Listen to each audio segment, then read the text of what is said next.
环球大战线深入世界最前线，全球各地的观众朋友，大家好，我是叶思敏。节目一开始，我们先欢迎来宾，清华大学讲座教授张延廷将军。思敏好，大家好。前国安会副秘书长杨永明老师。思敏，各位朋友好。陆军退役少将李圣杰将军。思敏好，各位观众大家好。好，观众朋友，今天节目我们要来特别关心到的是中东战事。现在呢，伊朗的国产无人机航母，这个我们今天会特别来看的，叫做巴盖里烈士号正式的亮相了。再加上伊朗他手上握有了1000架的战略无人机上线，今天会特别来关注是革命卫队已经全面的备战了。那么美军林肯号在中东则是持续的施压，这一场战争一触即发。今天会一起的来做关心。好，赶快来看到是，其实呢，现在林肯号已经正式的抵达中东地区了。根据川普的说法，还有另一艘航母也即将很快就会抵达中东了。那伊朗则是呢，这一回在海上也祭出了它的新的航母，正式的亮相了。这个航母叫做巴盖里烈士号航母。那根据了解呢，它是由货轮所改造的这个航舰，具备滑跳起飞的甲板之外，我们可以看到这个画面哦。同时，它有倾斜的这个飞行跑道。根据了解呢，内部还有一些小型的医院，甚至是健身房啊，跟体育馆等等，所以这个涵盖的面积其实是非常大的。看一下它的小档案，长度240公尺，高21公尺，最多其实可以在上面部署60架的无人机跟30具的飞弹发射架，可以具备直升机的作战跟电战的能力。同时呢，我们也有看到刚刚提到的内部也非常的大，那可以配备的包括了地对地的巡弋飞弹之外，单独的作战平台也可以部署反舰飞弹，可以打击最远达到2000公里的一个目标。现在做了一个初步的推估，伊朗可能会想要用它的这个航母，也就是无人机航母，以自杀攻击的方式来攻击美国的林肯号航母。这个对决，等一下我们会一起的来做关注。伊朗除了有拿出它的航母之外，我们看到它同时也准备了1000架的战略无人机，正式的已经编列了作战的序列里面去，成为核心的打击力量，将是靠无人机哦。外媒这边也特别点出了，现在伊朗呢，他手上还握有8架的见证者无人机，日产量甚至达到400架，而且重点来了。还有俄罗斯在当中帮助提升它的产能。刚刚说到了俄罗斯的角色，除了帮助在无人机的生产之外，还有寄出了米格29武装直升机。现在根据了解，已经现身在伊朗的境内了。那么伊朗现在也说呢，他要掌握荷姆兹海峡，也就是接下来我们可以看到，在2月份，2月1号到2月2号这2天。他会在荷姆兹海峡这边正式的举行实弹的军演，这个海峡将会被很快的控制住。伊朗的政府专机也从德黑兰被拍到直奔莫斯科的一个航道，是否代表说最高领袖哈米尼接下来会逃往俄罗斯呢？这样子的议题，我们会持续的来做关注。那么来看到美国方面又做了什么样子的准备呢？在各个武器逐渐到位，我们看到除了林肯号抵达中东之外，自己的官员也证实了，一艘驱逐舰也到位了。美媒披露，现在川普正在评估对伊朗即将发动新的重大军事打击。那么已经在中东部署的武器，我们做一个统整，包括了10艘的军舰跟6艘的驱逐舰。节目一开始，我们要请厉将军来带我们看，这个是国产的伊朗自己的这一个航母，真能对美军的航母造成实质威胁吗？如果说无人机蜂群真的正式的出手，接下来林肯号有没有办法防得住？将军怎么看？我觉得这艘这个用货船改造的无人机航母如果真的是跟美国对峙来讲的话，可能撑不了30分钟就会被击沉了。那当然，伊朗我们看得出来，他一直想要所谓的这个采取一种不对称的作战这个积极用它最强项的无人机。可是我觉得你用在这个货轮改装上面，你知道我们很简单一个数据嘛，美军的这种鱼叉飞弹射程就300公里虽然说你的反舰飞弹号称可以打到200公里那么远到底可不可以，我们还是一个疑问。可是这个美军虽然说它的鱼叉飞弹300公里，可是它可以用空射型的这个如果说美军用空射型的，它舰载机这个 F-18战机带着这种空射型，那在2000公里之外击落你命中你这一艘这个无人机航母，事实上是轻而易举。另外，美军的鱼叉型也可以用潜舰来发射。那一艘航母通常来讲的话，你必须有很多，你除了攻击的武器之外，你还有自卫的武器。我们看到任何一艘军舰上面，基本上都有防空的或者反导弹的飞弹部署在船上面。那要不然最起码你近迫防御系统也要有。这个美军的是方阵快炮，那解放军的是1130快炮。那如果说这条船上面这些东西都没有，那很容易被击落。第二个来讲的话，这美军要侦获到你也是非常容易的。这个以美军现在不要说是太空卫星了，它如果说船上或者是飞机上的电子战的雷达来讲的话，要在这个波斯湾上面侦获到你这条船事实上我觉得并不是很难的事情，你很快就会被侦获到。那第三个，你这条船上面到底有没有反电子的装备？如果你连这些装备都没有，那一个这个美军，譬如说是航母上面的咆哮者战机过来的话，可能就将你所有电子系统全部干扰到。当然，我觉得伊朗这也是没办法中的没办法说想用这种办法，可是这个确实很不切实际，只是流于政治宣传为主。那目前来讲，据我了解的，到今天下午最新的一个讯息这个美国虽然说林肯号航母已经部署在这个阿曼湾的外海，就阿拉伯海波斯湾的外海，在这边应该已经在那边就位了。虽然它将 AIS 关掉，但是今天有一个 AIS 的信号雷达又开了在什么地方呢？有一艘美军的伯克级驱逐舰，现在正通过红海这个苏伊士运河，它等于说是从这个地中海那个方向赶过去，所以美军不断的军舰在这方面增援这个地方。我个人认为，美军是想要川普是想要借着这个极限的军事施压，来迫伊朗来就范，来愿意上这个所谓的谈判桌，来谈所谓外交方面来做解决那伊朗来讲，目前来讲也没有说是完全关掉这个大门，外交的谈判他也没有关掉这个大门。但这场仗打起来，我觉得就美军来讲，也不见得能够占到便宜。虽然说他可以将伊朗打到元气大伤，可是他如果说不能在第一时间就将伊朗这个逼他就范来讲的话，那伊朗后续的反扑，甚至于后续的力道还是很大的。对美国这个在中东地区的基地我们现在看到伊朗来讲，它的主要的武器就是导弹跟这个无人机嘛。那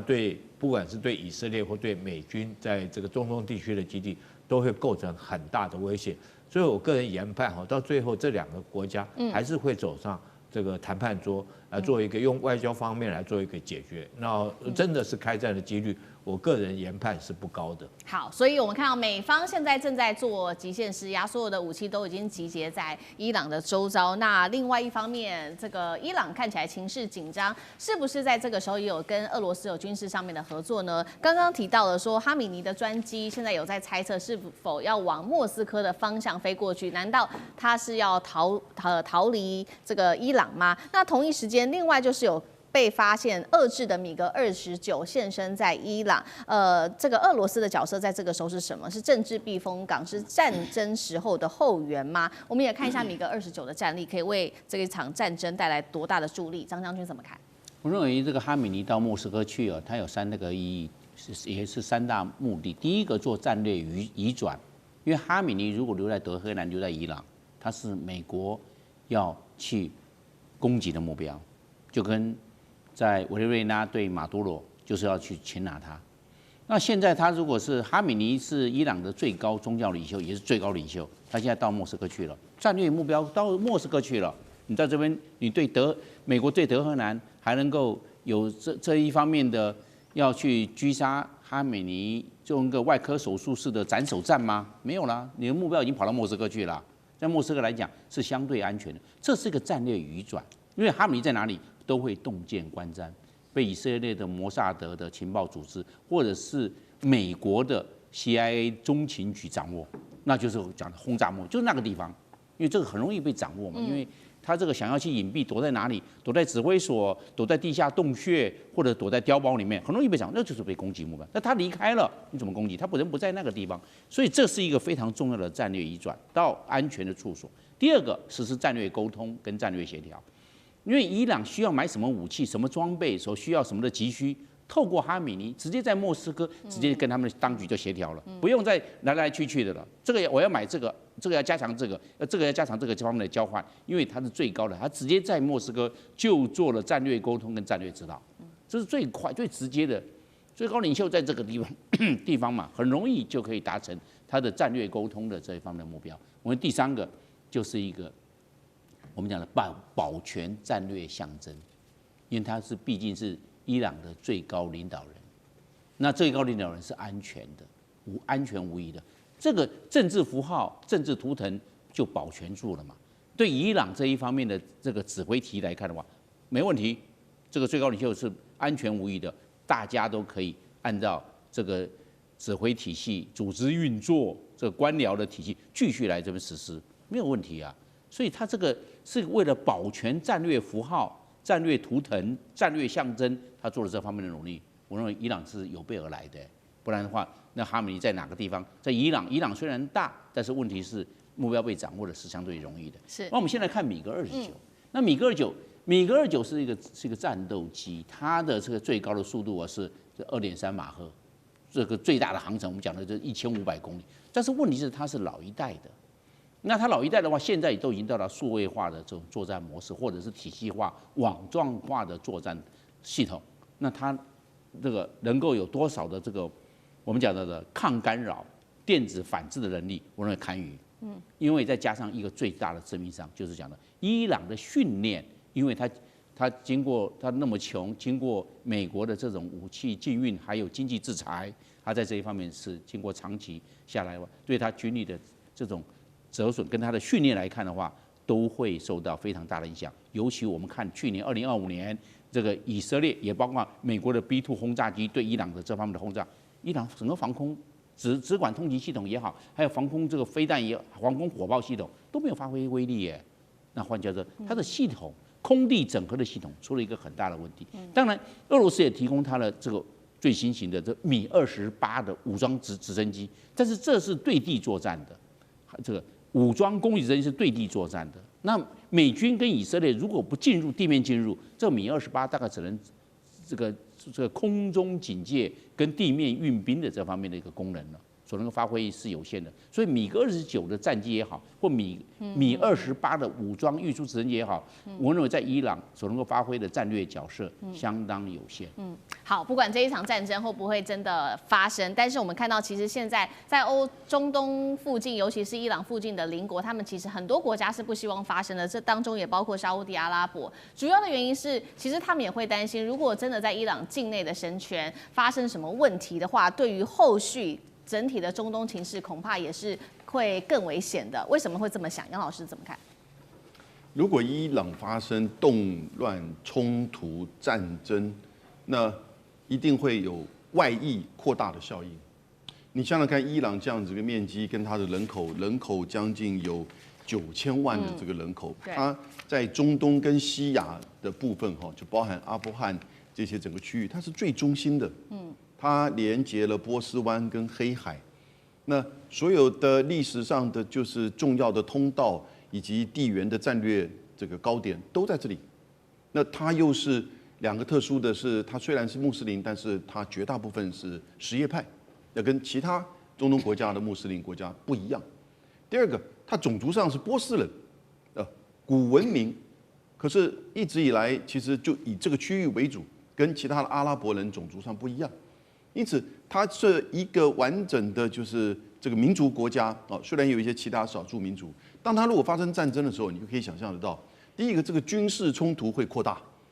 因为它可能会针对在这个区域有其他美军基地，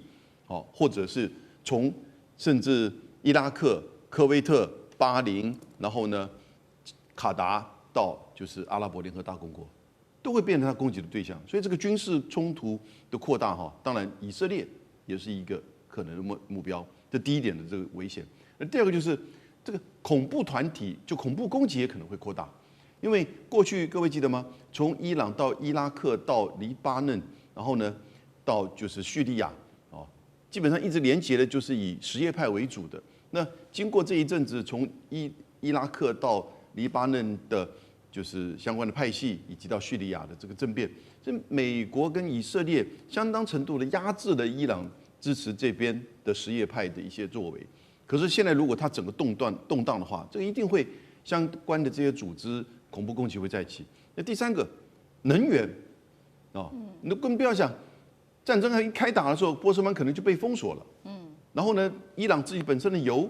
它如果减少供应的话，国际的油价，那甚至这个区域的能源的运输都会产生影响。那第四，我们刚刚提到，它有9000万的人口，你产生的难民的冲击也是难以想象的。它其实整个过去20年，整个中东跟西亚地区的这些冲突，从美国打阿富汗到伊拉克，全球的难民都在增加。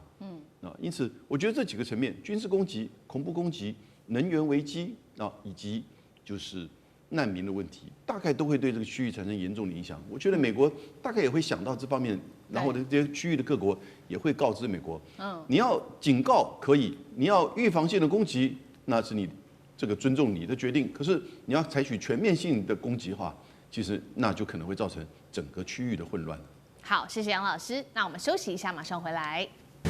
地缘政治、美中之争、战略价值、强权崛起、小国生存，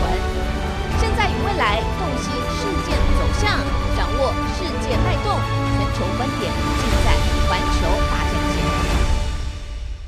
接下来我们要针对张幼霞的这个案子来做更深入的一个解密。现在有一个说法，是因为他说了不敢开战，尤其在这个台海地区，所以落马吗？我们今天来做一个解密。现在也揭秘有几十万的解放军填海，是否有背后有另外一个真相呢？今天一起的来做解读。好，我们看到张幼霞，他这一位高官是资历最深的红二代背景最硬的一个核心的人物，深陷在这个违纪违法的调查当中。现在网络上也传出了一些的谣言，说他之所以落马，是因为呢，他致了一封信。公开信给习近平主席，而且内容其实倍具争议，因为他这个信中是指说，针对台海战争会有风险，他引用了前将领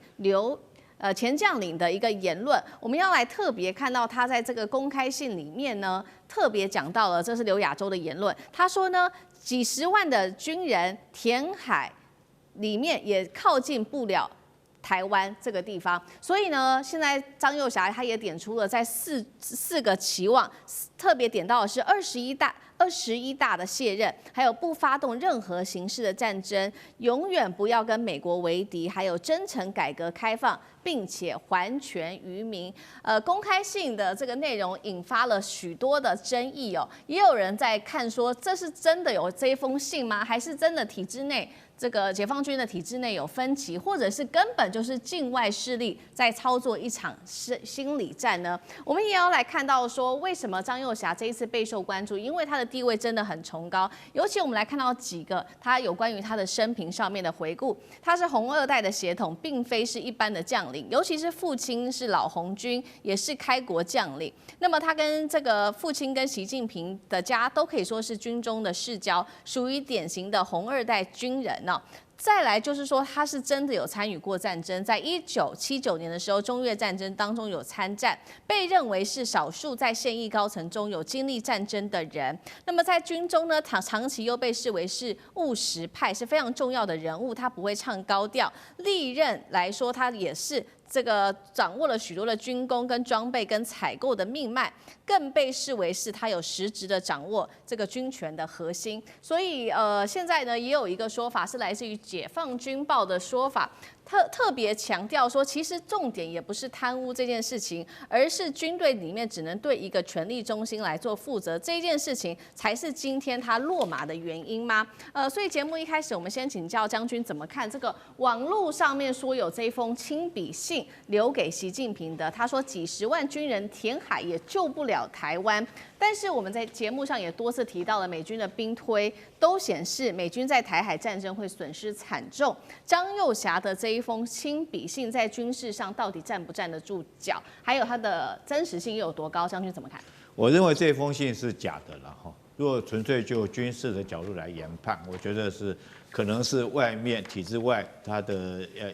别人故意借着张幼霞的名义发布了这封信哈。那我认为就里面的内容说是这个前将领刘亚洲讲的哈，几十万人填到海里也靠不了台湾哈。我觉得这是不太可能的事情。为什么我这样讲呢？我讲的是纯粹就军事的角度来看，我反而认为有一件事情是造成张幼霞这个中箭落马的原因，就是我们这边一直强调的，解放军报所强调的哈，就是他践踏了军委主席负责制。首先我们要知道，军中的指挥哈是这个是一堂化的指挥。这一定是如此，不管是美军或者是我相信解放军也是如此。你知道，这个指挥官只负责一件事情，指挥官只负责下达决心。譬如说，我们一个作战计划拟定之后，底下有各个参谋，有人事的参谋，有情报，有作战，有后勤，还有甚至于政战参谋来讲的话，那每一个计划一提出来之后，其实每一个参谋就你个人的就你业管的部分，你要提出你的利弊分析。比如说，我要打这场仗，打下去以后，人事部门他会分析说，我的兵员够不够补充，我可能会研判会伤亡多少人。那情报部门可能会将对岸可能的行动第一案、第二案、第三案做一个分析。那作战部门会依据敌可能行动，那每一个案它拟定几个相对方案来做一个比较。那后勤部门你要这场仗打下来，要用到多少的油料、弹药，还有多少东西，其实都分析得非常详细。那每一个案、每一个各业管的部分，它一定有优点，一定有缺点。譬如说人事部门，他可能不建议打，为什么？因为伤亡可能过重。可是政战部门他会觉得说，这场仗打下去以后有利于尔后的士气鼓舞，或者是作战部门他认为这场仗虽然说会惨胜，但是最后还是会获得胜利。所以每个部门都有他的立场。那最后指挥官只做一件事情，就是下达决心，你打还不打？我举第二次世界大战诺曼底登陆，这各参都分析。那天我们都知道，6月6号那天天气早上，6月5号天气不是很好。那情报部门也会分析说天候状况适不适合渡海作战，然后这个后勤能不能够补给，支援得上，人事可能会损失多少人。最后你知道艾森豪是讲了一句话吗？他只讲一句话，就是说 Let's go。然后他就回去睡觉了。为什么？他下达完决心以后，所有的成败责任由他来负。我们都经常听到一件事情作战失败，如果说这场战失败的话，谁要切腹自杀？这个或者是这个引弹自尽，以谢国人，就是指挥官嘛。像海军来讲的话，舰长一定是与舰共存亡，你负责所有成败责任。那副长一定要离开副舰长将这个作战经过要回去做报告，这是我们军人传统。所以我认为，是不是他们张幼霞来讲的话，僭越了这个指挥权，然后硬要去这个习近平最后就是逾越了他本身副主委的职责，然后去这个替习近平来做很多的决断，然后造成习近平认为说是你把我架空了。我觉得这可能性是很高的。第二个，我为什么说这个不可能呢？第一个，我讲解放军一次来不了10万人了。我们按照解放军，我们都知道，解放军最大的数据，包括陆海空三军最大的数据，一次的登陆是21000人左右，我们都计算过。所以我相信刘亚洲他是解放军的高阶将领，他不可能连这个数字都搞错吧？所以一批登陆能够多少人都不晓得。是第二个来讲，如果说是对台要登陆作战，何其大的事情，难道解放军自己没有兵推吗？他一定也有很多种兵推嘛，第一案、第二案、第三案，就像我们 CSIS 兵推，大概有20几种这个场景，他们也会有很多种场景。这个美军会参战，日军会参战，美军不会参战或者是台湾的抵抗在什么地方，他们也一定也有很多种状况，每一种状况推演出来以后，一定也有利弊得失各种状况分析。大概不至于说是简单一句话，就是说10几万人填海就造成这个渡不了海。所以我觉得这个话这个可能是张幼霞下台以后，有人借着他这句话在台海之间做文章。但是我个人研判，如果纯粹就军事来讲的话，其实我们台湾也有对台两岸兵推我们台湾也没有说是解放军登陆台湾，我们就彻底能够获胜了。我们经常说是打到最后一兵一卒，歼敌于这个毁敌于水际滩岸，就是解放军会登陆嘛。我们自己台湾兵推也是这样。我相信这个大陆来讲的话，也不至于说是10几万人填到海里也靠不进台湾。我们自己台湾的兵推，我演习那么久，从来就没有说一次演习是大陆上不了，解放军上不了。我们就说歼敌于滩岸，但绝对没有说解放军靠不了台湾的。所以我觉得这个信的可信度真的是存疑了可信度真的不高。好，所以现在看起来张幼霞落马的原因，很多的方向都是指向说，主要是他越权是否有架空习近平。现在目前看起来这个可能性还是比较大的。那另外一方面，我们也要持续的来关注说，那他如果一旦落马了之后，这些高层这样子的一个实战高层倒下，接下来军力上，解放军的军力会否削弱，这个是一个问题。另外就是说，还是反而会让军权变得更集中，指挥就会变得更明快、更容易呢？张将军怎么看？我认为这个，因为张幼霞她有这个实战的经验，但是问题是年代久远。比如说，在1979年的惩越战争，他那时候只是个连级军官；1984年的老三战役，老三战役从1984年的4月打到1984年的9月，但是是轮驻的，它由各战区各人来依防这个月是由你来当班执勤，下个月换另外一个战区过来，所以是轮驻。那张幼霞也是其中之一，他也是个基层军官。所以我认为他这个是基层军官，跟现在的指挥的体系那么高，所以是有不一样的。那个时候的这种作战的观念，那种战役的指挥、战役的那种经验，跟现在是截然不同的。那个时候是传统战争，现代化是数位化的战争，两个作战形态是不一样的嘛。那这样的话，对张幼霞来看的话，他是不是因为有作战经验，而能够在现在的指挥体系能够发挥所长？我认为功能不大，有功能。因为他最起码有实战，最起码在战场上有实际的经验，但是我认为是影响不大的。何况是那个年代久远，也就是说他有战功，那升到了上将，可以这么讲。当然呢，他也受到了他父亲张宗逊跟那个习仲勋啊，习近平他的父亲有这个私交，有这个两代这个交好，那这样子他也有这方面的背景，也对他有所注意。但是我们现在从另外角度来看。那个中国大陆一向是强调枪杆直出政权，对，那枪杆直出政权，换句话就是要很谨慎。那这个领导又要定于一尊。那现在我们来看，江幼霞从事军旅50多年，那是这50多年，他的各路人马他弄得很清楚啊，50多年在这个军队里面打滚。习近平他毕竟是一个平民出身，他没有军人的背景，就当军委会主席了。但是现在是军委主席制。所有人都要听军委主席的指导，那对这个50多年的这个军旅的经验，能够我们讲到的这个整个撼动一大权在握，是中央军委会第2号手人物。如果他这边对习近平有一些意见，习近平会怎么看？压力非常的大。对，而且我们知道，习近平第3任任期必有杂音，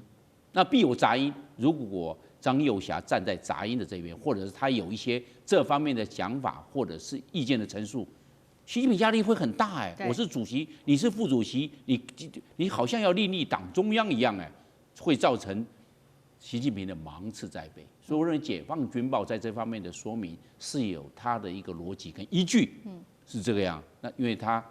在某方面的这个言论当中，可能对习近平是有一些不同，那造成习近平的压力。今天是不是要定于一尊？因为军队之事啊，成于一，败于2、3。那如果是现在不立刻立马来做解决这方面问题，往后可能伟大不了，习近平可能就更容易被撼动了。何况他第4届第4任还在做呢？那第4任要做啊，那现在赶快做处理，要不然第4任的这个任期的之路啊是非常崎岖难行，所以只能够立刻壮士当晚进行这一方面的行动。好，杨老师又怎么看呢？第一点，我觉得西方媒体认为他可能是贪污或者是泄密，绝对不是真的。因为到他这个层级，经历过这些的过程，其实如果是贪污，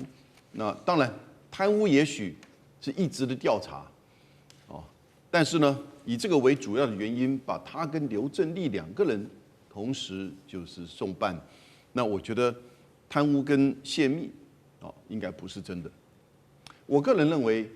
应该是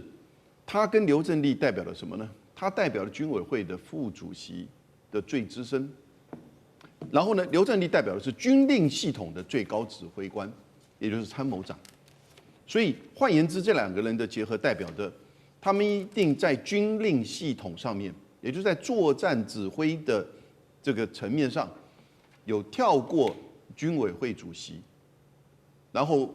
可能自己主导，可能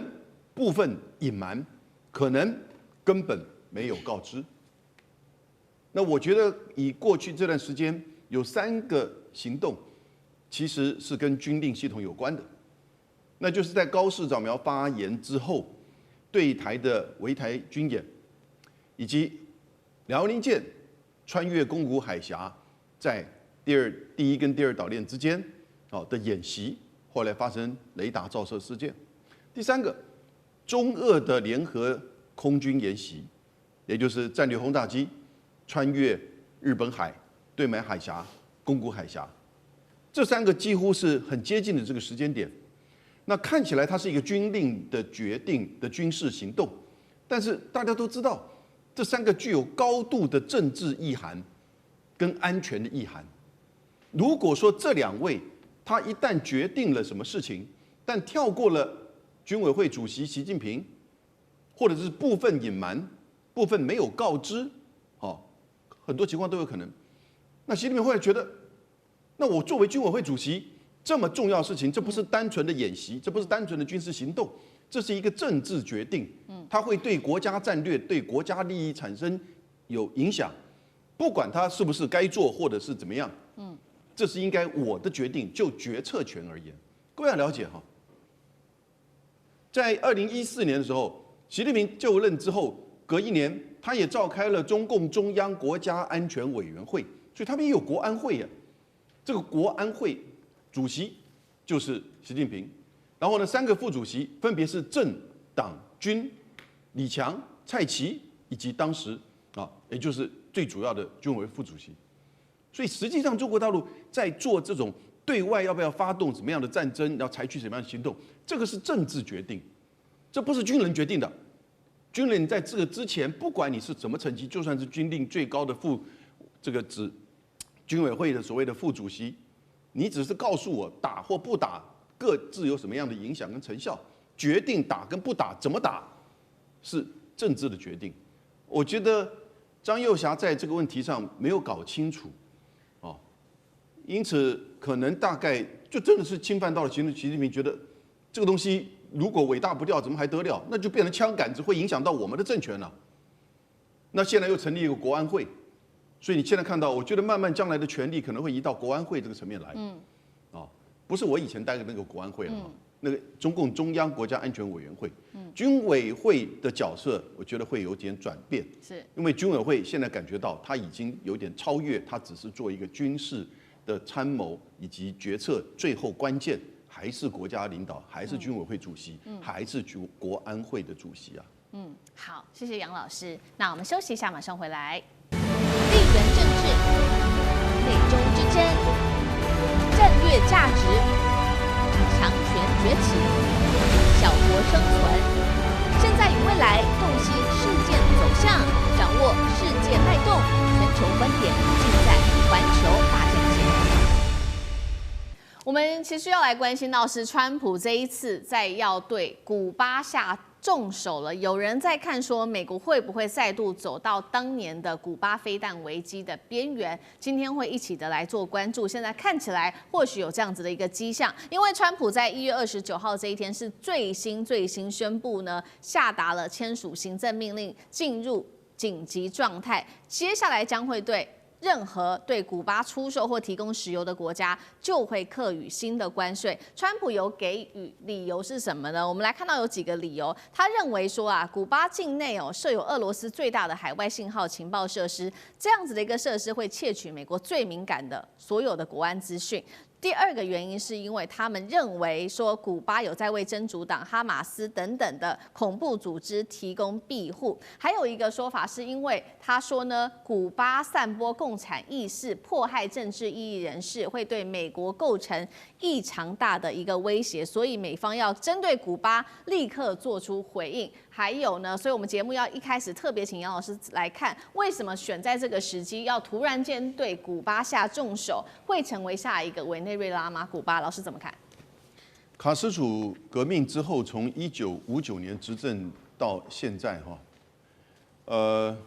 他过去之后，他的弟弟这个劳尔卡斯楚也接任，然后也在2021年下来，整个这个过程其实基本上美国都是在经济封锁古巴，把古巴视为整个拉美地区最大的反美集团。那即使是奥巴马的时期，曾经恢复跟古巴的互动，有派驻古巴的美国大使馆以及大使，但川普一上来的时候马上撤销。所以美国跟古巴的关系一直都是很紧张。那在这一次的委内瑞拉事件当中，各位还记得吗？那个马杜罗被绑架，可是马杜罗最亲信的他的安全卫队32个人都是古巴人，都被打死。反而委内瑞拉人都叛逃，所以川普就了解，古巴其实才是真正他要做整个美洲地盘巩固跟清洗真正的最大的那个问题。这从美国的角度而言，当然这一切都违反国际法哈，这一切都违反现在的国际秩序。这当然就是美国自己所谓的为他的国家安全，为他的这个造成美国重大安全威胁。那过去从1959年到现在为什么都不动手？但现在呢，他就是要巩固这个地盘，因为他知道委内瑞拉大概每年有1/3委内瑞拉出口的油其实是前往就是古巴，古巴有相当高的比例，也有30%到40%的油是来自于委内瑞拉。是，他现在把委内瑞拉给这个油给断了之后呢，他就要透过同样的方式来封锁古巴。那古巴人口有1100万人，大概台湾的一半。那部队呢，大概有5万名现役的部队，可是有110万备役的部队。所以你跟这个伊朗一样，你要军事占领、登陆、攻击，就是古巴哈。那同样的情况，这很不容易，那会造成美军的这种损伤。所以他现在采取的就是用包围的方式，然后断掉古巴的进口的这个油，因为古巴自己不太产油。各位了解到，在整个古巴这个岛上面，最北端有一个叫关塔纳摩，那是一直以来从1959年到现在美国租借的一个军事基地。后来在911事件之后，反恐战争当中，很多的恐怖分子还被关在那边被刑求。有一些被刑求的美国的军官，后来还被美国的法院判刑。所以我觉得从川普的这个想法当中啊，他就要去解决，就是他最讨厌。从整个共和党，特别美国的南方有大量的古巴的这些移民，他们也都反卡斯楚的政权。从这个角度，他觉得既然我都动手在包围封锁了委内瑞拉，接下来我就要针对古巴。那会不会真的产生怎么样的效应？古巴会怎么回应？那这些过去从没有经历过。不过，那都让我们世人想到，似乎好像为另外亚洲某个地方做军事准备，在做示范呐。好，刚刚我们看到的是，先是针对于委内瑞拉，老师帮我们提到，然后第二个，接下来川普的目标其实就是古巴了。那这次用的手段就是用石油禁令，要把古巴的经济给拖垮。有没有办法拖得垮？古巴真的撑得住吗？等一下请厉将军来带我们看。因为呢，现在有一个说法是说，这一次川普用的手段其实有点类似他先前针对伊朗的手段。包括了说，在去年12月开始，伊朗因为美国的制裁之下，不是爆发了经济危机吗？那当时这个全国就发生了这个政治的抗争，所以我们看到伊朗接下来就是通膨失控，然后全国的抗争，这一切都是因为美国的主导，还有包括在石油上面的禁运，所以现在有说，是不是同一个剧本根本就是完全的神父知道了古巴的身上呢？因为现在最新的资料也显示，古巴手上石油库存已经非常非常少了，只剩下15到20天可以继续撑下去。如果说接下来这个继续缺油的话，那么燃料发电的用油会全面告急，全国也会天天都停电，短期内可能就会引发经济的崩溃。古巴撑得住吗？厉将军怎么看？有一句话叫“死猪不怕滚水烫”这个古巴这个国家已经被制裁很长一段时间了，因为从这个飞弹危机之后一直到现在为止这个它都长期受美国的制裁。那另外，我们如果说比较其他被美国制裁的国家，包括到北韩，包括到伊朗，我们现在也没看到这些国家有屈服。那川普一直想要用经济的手段达到他政治的目的。其实一个国家除了说是政治经济之外，还有军事，还有民众的心理不要忽略了民众心理的感受。我觉得古巴这个长期以来，他们是社会主义的国家，信奉的是这个共产主义。那这已经长期以来是如此。那在这种状况之下，那他们有他们的中心信仰，是不是这么能够这个就因为经济上面，因为一个石油的禁运，它不是石油禁运，是川普是对你卖油给古巴的这个国家来实施关税，而不是对古巴来实施禁运。所以会不会因为这个石油它就达不到油？或许它的油会变贵哈，但是我觉得这可能不太容易屈服到古巴，因为它的民众经济生活水准已经不是很好。就像我刚刚讲的嘛，它本来就是属于这个开发中的国家，本来就不是已开发国家。那如果说是一些或许的波动，可能不会动摇他们的心智哈。第二个，我们看如果说古巴这一次别的国家卖油给古巴，川普要对他课征关税。可是我们随便举一个国家来讲好了，伊朗有没有可能卖油给古巴？我们不敢说一定没有。现在有很多影子舰队啊，伊朗来讲，美国你怎么在对伊朗实施这个石油禁运？那第二个来讲，很多石油方面，它这个会不会有透过第三国转运给古巴？比如说是这个沙特来讲，它虽然产油，它可能透过第三个国家。那第二个，我们讲说俄罗斯会不会可以卖油给古巴？这也是可以存疑的，因为俄罗斯现在本来就是美国不准它，本来美国就已经对俄罗斯实施制裁。那如果俄罗斯要卖油给古巴，那你想想看，美国怎么对俄罗斯来实施加征关税的制裁呢？像伊朗这几个国家都是如此。或许跟美国友好的这些邦交国譬如说是沙特啦，或者阿联酋啦，或者是印尼这些国家像委内瑞拉现在或许在美国的淫威之下已经被制服，他们可能没办法卖油给古巴。但是就像我讲的，这个其他的产油国家他们本来就美国你就管不了他了嘛。第二个会不会透过第三个国家将这石油转运给古巴？可能性也是有啦，不能说没有。可是我认为说，如果说川普想要复制委内瑞拉的模式来对付古巴的话，我觉得可能不是那么容易就让古巴能够屈服的。好，所以如果说美国方面是用经济上面制裁古巴，现在看起来恐怕难以撼动古巴。那如果我们用军事面来做讨论呢，有没有可能可以影响得到古巴，能不能打击古巴？我们先来看一下目前古巴它的军力到底如何。其实它的军力现在不到10万人，那空军的部分，他们的战机是最老旧的米格29，海军主力还是前苏联时代的这个波克级的护卫舰，再加上3艘这种比较老旧的前舰。再来就是说，接下来俄罗斯到底会不会介入？那最新消息是在去年的10月，其实呢，俄罗斯已经批准跟古巴签署新的一个军事上面的合作。那么，俄国的军事专家也建议说，其实可以在古巴来部署这些可以攻击美国全境的，包括了伊斯坎德尔，还有真果树极音速飞弹，会不会造成古巴危机？这是第一个问题要请教志将军。再来就是说，美军要拿下古巴到底有多容易？我认为那个俄罗斯想要部署这个伊斯坎德尔或者是真果树的这种高超音速导弹呢，我认为那个古巴也好，俄罗斯也好，都会再三考量。因为有3个因素这个古巴的地缘战略对古巴来说是不利的。第一个，距离美国太近。古巴距离美国的佛罗里达半岛只有150公里，那它的首都哈瓦那距离佛罗里达半岛才175公里，太近了。美国根本不要什么空中加油机，直接飞过去就把你解决了。第二个，这个兵力这个相差太悬殊，它兵力不到10万，常备军人不到10万，装备都落后，武器装备，你怎么样去跟美国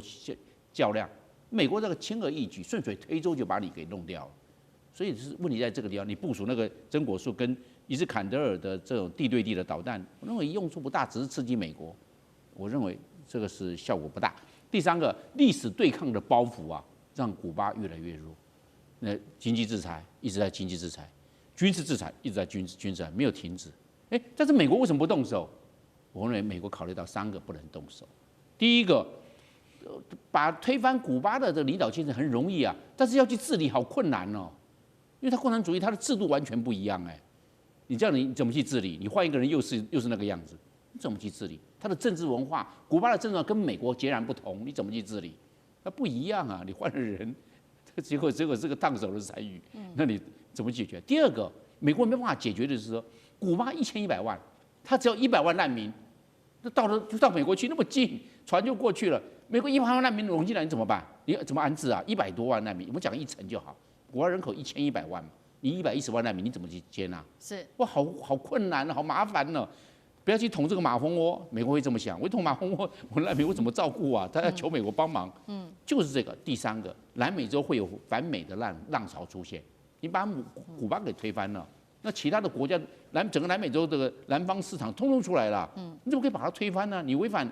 这个国际法、联合国公约，你都违反了，你怎么可以推翻它呢？你用内部推翻，不要去干涉它内政嘛，你就可以把它从外部推翻。其他南美洲的国家整个起来站在古巴这一方，那美国就要面对很大的压力，也在这个地方，而且是在自家后院，远的话在亚洲、在非洲、在欧洲就算了，就在你旁边呢，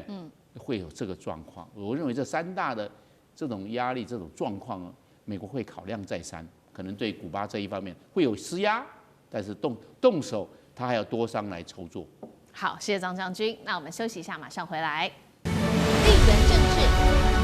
美中之争、战略价值、强权崛起、小国生存，现在与未来洞悉事件走向，掌握世界脉动，全球观点尽在环球大战线。接下来我们要特别关心到的是，来自于美国重量级经济学家克鲁曼，他现在提出了一个有关于新世界的一个观点，他认为全世界都会要跟美国离婚。为什么这么说？我们来看到克鲁曼特别指出了呢，主要就是因为川普的原因，导致大家都想要跟美国离婚。那他认为说，美国接下来会从这种富强的国家转向贫穷的一个后果，是他特别要注意到的。尤其现在要离婚的第一个国家，而且最具有指标性跟冲击性的，就是美国最亲密的盟友英国了。英国首相施凯尔这一回转向了跟中国大陆来做合作，他带着50多位的企业高层到中国大陆去做访问，见了习近平主席之后，我们看到他说什么？习近平说呢，他特别提到了中国的传统文化就是要以和而贵，他特别好像也是在讽刺美国。他说，强权政治甚嚣尘上，那么国际秩序正受到严重的冲击，大国应该要带头，否则就会退回过去的丛林世界。施凯尔怎么说？他认为说，英国这种大国是不应该在美中之间做出选择的，忽略中国这件事情，他认为是很不明智的一个决定。所以节目一开始特别请教杨老师怎么看了？英国现在也不甩川普了，自己走自己的路，要跟美国离婚吗？那还是说世界都现在逐渐的转向要跟美国离婚？如克鲁曼所说的，老师怎么看？克鲁曼说，世界主要各国，尤其是新西方，我把它叫新西方，那开始要诉请跟美国离婚。那当然主要指的是经济跟外交层面哈，现在还没有到军事上面的切割。其实我觉得就像是一个跳船潮，船长带着这艘船不只是要去撞冰山呐，他根本拿着刀在砍自己的船员呐。那你身为船员你怎么办？你只有往外跳。那同时你看到另外一艘跟他一样大的这个船接近，而航行的很稳定。这个时候，你当然这种不是说跳这个船到另外一个船，那就是变成选边。施凯尔说，其实他不是在中美之间选边，当然但是你放弃跟美国的联盟了，经济上或者是外交上的联盟。那我们以前讲哦，也就是叫结构现实主义。当一个大国具有绝对主导的时候，其实中等国家都跟他去做联盟，寻求安全的保障，寻求市场的扩大，寻求外交上的结合。可是当另外一个大国崛起而出现这种竞争状态，甚至多极体系出来的时候，那自己本身原来做老大的自己本身脾气开始变得暴躁，然后呢开始在针对其他国家的主权、核心利益做指指点点的时候呢，这些国家就开始要脱离这个联盟。经济外交上联盟目前是这样子，还没有到军事上。那当然，这个时候你就发现到，过去8年平均呢，今年1月份大概有5到6位西方的这个国家元首前往中国大陆访问，平均8年没有来过北京。为什么？因为美国不准。那所以斯卡尔说，过去首相的失职，这不是的，是美国不准。但现在呢，美国要砍过来了，你当然必须要赶快去跟你基于你自己人民的经济利益、国家的外交利益，要去做平衡，要去做就是这个外交的动作，然后呢，要部署更为大的这些地缘经济跟政治。所以不止如此，欧盟现在跟印度也跟越南在讨论经济的协议。所以你现在看到，加拿大来。英国来，英国还现在签了10个这个协议，甚至要跟中国在做服务贸易自由化的可行性研究，这是不得了的事情。因为英国是第2大的服务贸易出口国，所以我觉得这个时候中美之间的这个权力结构的变化，当然也会导引了过去传统美国核心盟友开始在寻求新的布局、新的平衡，尤其是5眼联盟的加拿大、英国。然后呢，澳洲老早就做了新布局，纽西兰这个比较没有大的这个冲突。其实美国的核心的朋友都渐渐的远去，大家都诉请跟美国，我要离婚。好，两个重要的这个美国最亲密的盟友都要跟美国离婚。刚刚除了提到英国之外，还有加拿大。那这个离婚现在呢，还没有在军事上面的离婚，而是在经济上面离婚。那转向的是中国大陆。那我们也看到说，包括了英国跟加拿大，在最近其实跟中国达成了很多在经济上面的重要里程碑。先看英国拿走了什么样子的里程碑？英国跟中国已经讲好了，因为斯凯尔这次访中嘛，所以接下来英国民众入境中国可以享30天的免签，威士忌酒的关税从5%降到10%，降到5%。再来加拿大呢，它有达成了什么样的一个跟中国的关系哦？这个卡尼去谈，谈下了什么呢？包括它的油菜籽、龙虾、螃蟹、豌豆、农产品的关税大幅下调。重点来了，这个电动车的关税可以说是大幅的下调，从100%一口气直接降到了6.1%哦。那么加采购这个65万公吨的芥花籽，这是来自于中国大陆释放给加拿大的利多。再来看，就是说，川普因为加拿大做了这些动作，还有英国做了这些动作，非常的生气，所以他就跟加拿大说，接下来我会对你加征100%的关税，因为呢，你跟中国做生意，并且呢，他说呢，如果你加拿大不加速通过美国的湾流飞机认证，我会对你的飞机再加征50%的关税。他说跟中国做生意是非常危险的。张将军怎么看？我认为这个英国或者加拿大啊，它也不要说完全都是依赖美国市场，但是要寻找那个替代市场啊，因为美国它给你加关税，那你怎么办？那我们拿英国来看好了，英国在去年，跟美国之间的双边贸易，英国是享受的是贸易逆差，因为它向美国买的多，像美国买飞机，美国波音公司飞机，那英国在买，还有像美国买石油。美国石油卖给英国，所以英国是在去年它的贸易，它是大概有120亿美元的贸易逆差。美国是赚英国人的钱呢，是这样。那英国要赚谁的钱？看到中国大陆，希望往中国大陆去发展。同样的，加拿大也是想要赚美国的钱，因为加拿大第一贸易对象美国嘛，我们两个边境相邻。那现在美国在这方面的加大这个关税，那他也要寻找替代市场，所以这个找替代市场。是这个英国首相斯凯尔啊，你也就是有效法这个加拿大卡尼的这一方面的这个做法，就一起往中国大陆就去了。第二个原因呢，这个要降低依赖性，要保持弹性原则。你不能只压单边。加拿大第一对象是美国，英国最大对象也是美国，你要保持弹性原则。你一直都靠美国，那如果美国给你加关税，你就没有翻身哦。因为关税大棒打下来，你能够怎么样？你就要来承接啊。那现在川普上任，的确是在做关税战，在做贸易保护，所以那这个你要保持弹性原则，没有弹性原则不行。那第三个，最后我们讲了，美国的政策就是不稳定，川普一下是那么多，一下又要向下调，一下又要做什么？那你这样子跟他走太近，他不稳定呢，你是不是跟着不稳定？中国大陆相对的比美国稳定，没有说关税战打来打去，那当然跟稳定的做对象，因为大家。贸易的风险谁都承担不起来，跟稳定的这个变数少的来做生意是比较有保障，不要跟那个不稳定的做生意，到时候吃了亏吃了闷棍，那不是倒霉了吗？所以我认为这个3个原则让加拿大、让英国斯凯尔不得不对中国大陆这一方面来做加码。所以确实哦，在2026年才一开始，我们看到其实不只是英国跟加拿大不断的跟中国大陆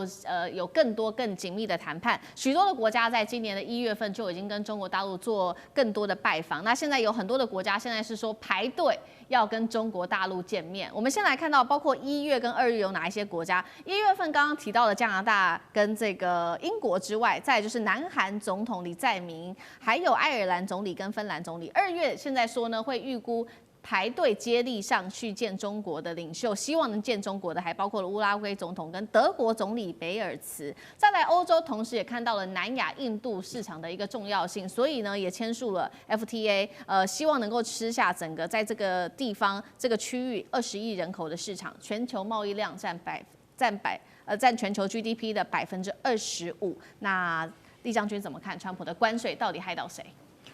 你有没有发现，从美国川普从去年开始，他弄对等关税以后，他就不断的借着关税在威吓其他的国家，包括他的盟邦国家譬如说格陵兰这个你们有8个国家那时候反对嘛，这个美国川普占领格陵兰，那他就扬言要对这个8个国家加征10%的关税，甚至于说是到6月1号，如果说格陵兰他还没到手的话，要加征25%然后他又说对印度也要加征关税，如果你继续再买俄罗斯的石油，我要加征你50%的关税。那现在又对英国说，因为英国跟中国贸易走得近了啊，跟中国这个不管是开放让中国的电动车可以进来，关税降低那中国也跟他买这个油菜籽油他就要对加拿大加征100%的关税。正如我们刚刚前一节所讨论的，你们产油国家如果卖油给古巴来讲的话，他也要对这些国家加征关税。可是川普到处要加征关税，你有没有发现到一件事情？其他的国家都互相在减关税这个中国对加拿大对中国，我们刚刚讲的这个汽车关税，电动车减了从100%减到6.1%而已然后尤其是最明显的是欧盟跟印度彼此签了所谓自由贸易协议。那这两个地区，应该讲说2个地区了，欧盟跟这个印度来讲的话，总共占了人口有20亿然后 GDP 占的全球贸易量有到25%这么高。你知道它关税降到多少吗？这2个国家签了自由贸易协议以后，他们关税降到90%，只降到90%以下所以各个国家都在降低关税的同时，只有川普在增加关税。那你川普是不是到最后，我们特别要记得，这个中国何立峰讲了一句话：中国不但要做全世界的工厂，也要做全世界的市场。当全世界大家的国家都找到市场。